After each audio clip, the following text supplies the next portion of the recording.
وہ مشہور فلسفی کا ذکر آتا ہے کہ اس کی سقراط کا ذکر آتا ہے، اس کی بیوی بڑی گرم مزاج تھی، تو وہ اس کو نازیبا الفاظ کہہ رہی، یہ خاموشی سے سن رہے تھے۔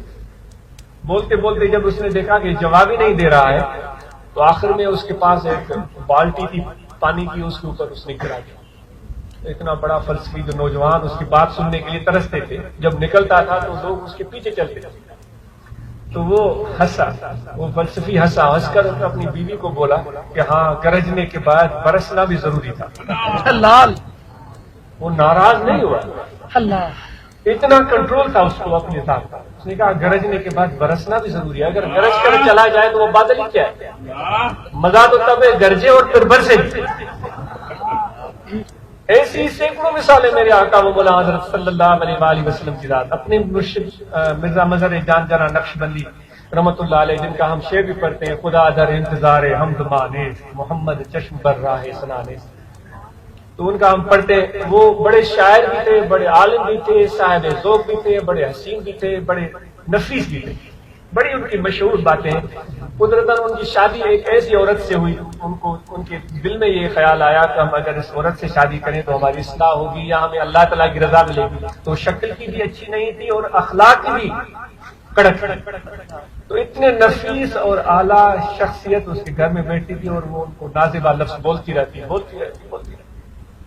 وہ سنتے رہتے، بلکہ وہ فرماتے ہیں کہ ہمیں من اللہ اشارہ ہوا تھا کہ اس سے شادی کرو گے تو تمہیں ہمارا قرب ملے گا شاید۔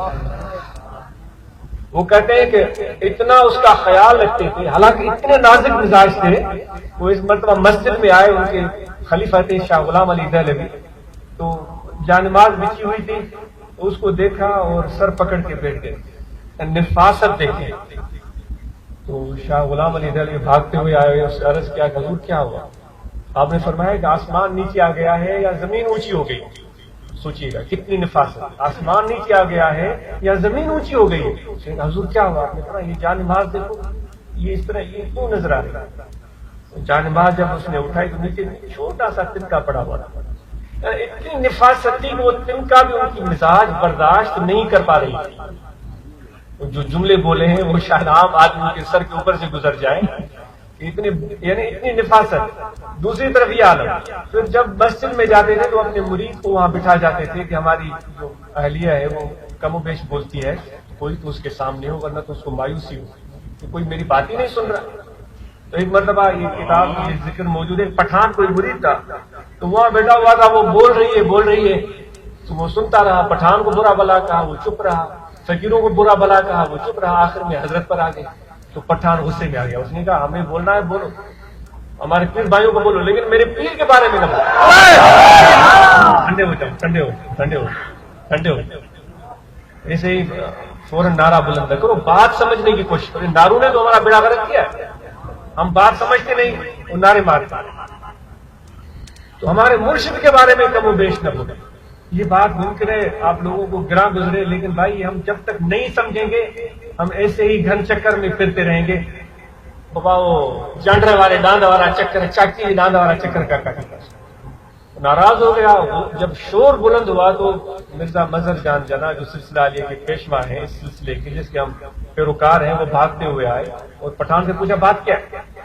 اس نے کہا حضرت یہ مجھے کہہ رہی تھی میں نے سن لیا، پھر بھائیوں کو کہہ رہی تھی میں نے سن لیا، آپ کے بارے میں؟ آپ نے فرمایا ہم نے کھڑائی تمہیں اس لیے کیا ہے کہ چپ کر کے سننا، تو تمہاری کیا مجال ہے کہ تم اس کو جواب دیتے ہو؟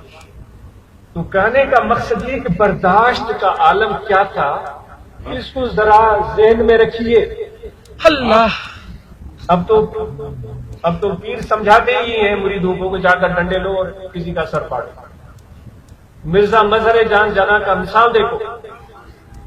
تو برداشت سب فقیروں نے اپنے اندر پیدا کرنی ہے، حوصلہ بلند رکھنا ہے، محبت اور ادب دل میں بھرپور ہونا چاہیے۔